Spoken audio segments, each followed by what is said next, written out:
So you're interested in Thai business and investment, huh?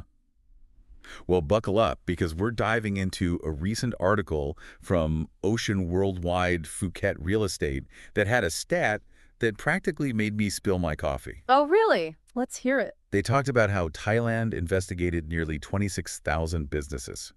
And get this, only a handful were using Thai nominees. Hold on. How many are we talking about here? Four.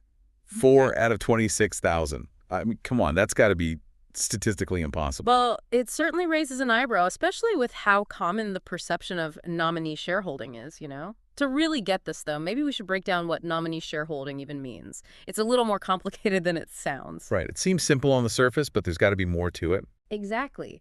Imagine you're trying to start a business in Thailand, but some industries have limits on foreign ownership.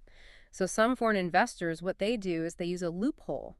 They'll get a Thai citizen, they're called a nominee, to hold shares in the company to make it look Thai-owned. So it's like a disguise. Yeah. The real owner is calling the shots, but on paper, everything looks above board because of this nominee. You got it. And this, while it might seem like an easy way out, is actually illegal in Thailand. It creates unfair competition for Thai businesses, raises concerns about taxes, and it just screams shady business. That's why they're doing these investigations. Which brings us right back to that crazy stat. Only 4 violations out of 26,000 businesses. I mean, is everything really that clean? These weren't just random checks either.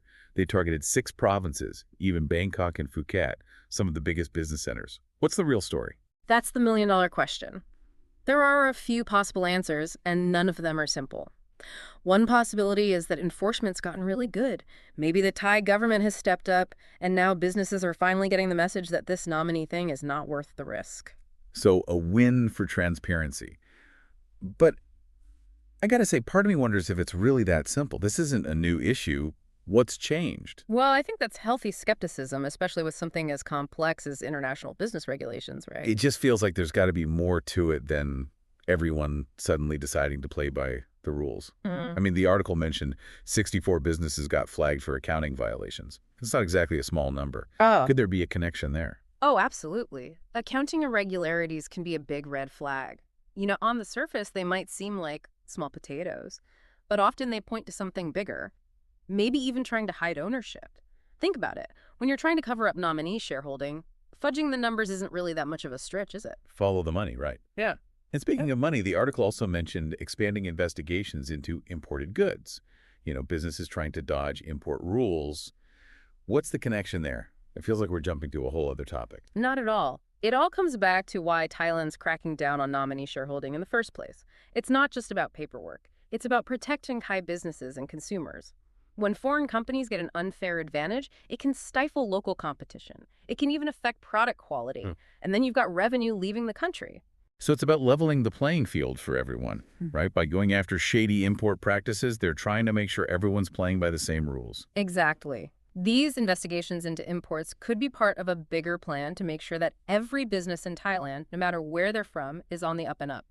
It's about fairness, transparency, making sure Thailand benefits from business happening within its borders. Makes sense. And what about penalties for nominee shareholding? The article said something about jail time. That seems pretty serious. It is. It sends a clear message that they're not messing around. We're talking possible imprisonment, huge fines, like 1,000,000 baht, maybe even both. That's a lot to risk, especially when there are totally legal and transparent ways to do business in Thailand. Yeah, that's a pretty strong deterrent. So for our listener who's got their eye on Thailand, maybe thinking about investment, what's the takeaway here? These low numbers seem like a good thing, but should they be worried? It's a mixed bag, honestly. On one hand, it is encouraging. At least in this investigation, nominee shareholding wasn't as widespread as some people might have thought. That suggests these enforcement efforts are working. That's good news for anyone who wants to see a fair and open business environment. Absolutely.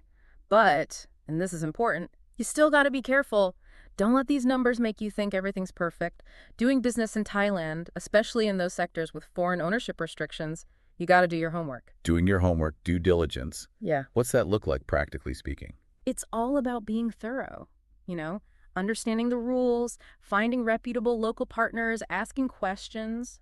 Don't be afraid to ask questions. Transparency is key.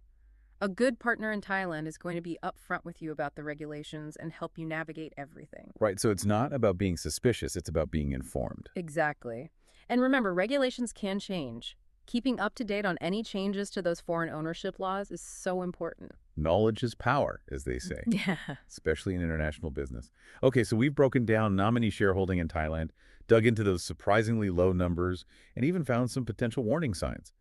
But like any good deep dive, I think we've uncovered more questions than we started with. So, our listener, as they keep exploring this side of the business world, what's the one thing you'd want them to remember? Hmm, that's a great question.